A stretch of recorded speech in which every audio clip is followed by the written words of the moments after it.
ఘోరమైన చావు అంటే 10 తలలు నరికేస్తుంటే అందరూ పైన నిలబడి అమ్మయ్య దుర్మార్గుడు పోతున్నాడని పుష్పవృష్టి కనిపిస్తారు. ఇంకెంతకన్నా నీచమైన చావేమిట్రా? కనీసం ఎవరు ఏడవాలి?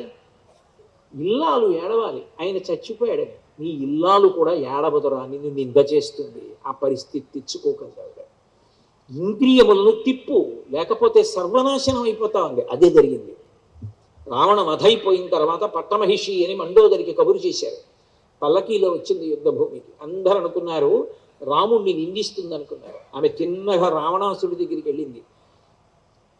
వెళ్ళి ఇంద్రియాణి పురాజిత్వా జితం త్రిభువనం త్వయా స్మరద్భిరివతద్వైరం ఇంద్రియైరేవ నిర్జిత అంది. ఒరే నువ్వు ఒకప్పుడు తపస్సు చేశావు. ఒరే అనలేదనుకోండి. మీరు ఇంతకు ముందు తపస్సు చేశారు. తపస్సు చేసినప్పుడు ఇంద్రియాలని బలవంతంగా తొక్కి పెట్టారు. నేను ఇలా కూర్చున్నాను అనుకోండి, అకస్మాత్తుగా ఇలా ఓ త్రాచుపం వచ్చింది అనుకోండి. ఓ త్రాచుపం వస్తే నేను కంగారు పడి ఇలా అన్నాను అనుకోండి, దాని పడగ నా కాలు కింద ఉండిపోయింది అనుకోండి. ఓ సభలో నిజంగా వచ్చింది అలా. నా అదృష్టం ఏమిటంటే వచ్చిందని నాకు తెలియదు. వెనక్కి కర్రలు పట్టుకెడుతుంటే ఇదేమిటి ఏ సభలో జరగలేదు, ఇలా కర్రలు పట్టుకెడుతున్నారు ఏంటో అనుకున్నాను అంతే. ఆ తర్వాత తెలిసింది నాకు, పెద్ద త్రాచుపం వచ్చేసిందండి వెనక్కి. కానీ అది వెనకాతలు అలాగే పడుకొని కాసేపు అలాగే తిరిగి మళ్ళీ దిగి వెళ్ళిపోయింది. మాకు కనపడలేదు ఎడిపోయిందో అన్నారు. బల్లలతో వేసిన వేదిక కిందకు పోయింది, అది కనపడలేదు. అప్పుడు సుందరకాండ చెప్తాడు, రామచంద్రమూర్తే కాపాడాడు. కాబట్టి అథవా నేను ప్రతిపాదించేటటువంటి విషయం ఏమి అంటే, ఆ సీతమ్మ తల్లి అంతటి ప్రవర్తించకూడని రీతిలో ప్రవర్తించిన రావణుడికి ఏ ఉపదేశం చేసిందో అది నిజమైంది.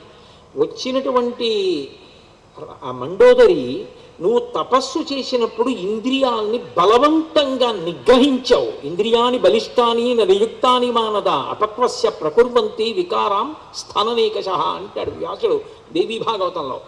పడగ మీద కాలు పెట్టావు, ఎంతకాలం అలా ఉంచుతావు? నువ్వు కాలు తీస్తే బాగుందని పాము చూస్తూ ఉంటుంది.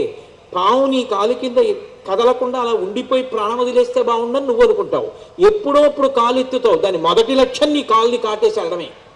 అలాగే ఇంద్రియాలు ఎదురు చూసేయి. నీ తపస్సు పూర్తవగానే కాట్లు వేసేయి. ఏ అందం నీకు సీతమ్మలో కనపడిందని ఆవిడ వెంట తిరిగావు. అందరు అనుకున్నారు నిన్ను రాముడు చంపాడు అనుకుంటున్నారు. నాకు తెలుసు నిన్ను రాముడు కాదు చంపింది, నీ ఇంద్రియాలు చంపేశాయి. లేనినాడు నాలో లేని ఏ అందం సీతమ్మలో కనపడిందిరా? ఎందుకురా మహాసాధ్విని ఎత్తికొచ్చి ప్రతిరోజు అశోకవనంలో ఉన్న ఆవిడ్ని దుఃఖపెట్టి ఆవిడ దగ్గరికి వెళ్ళి చుట్టూ తిరిగి అనకూడని మాటలు మాట్లాడి అంత హింస పెట్టావే?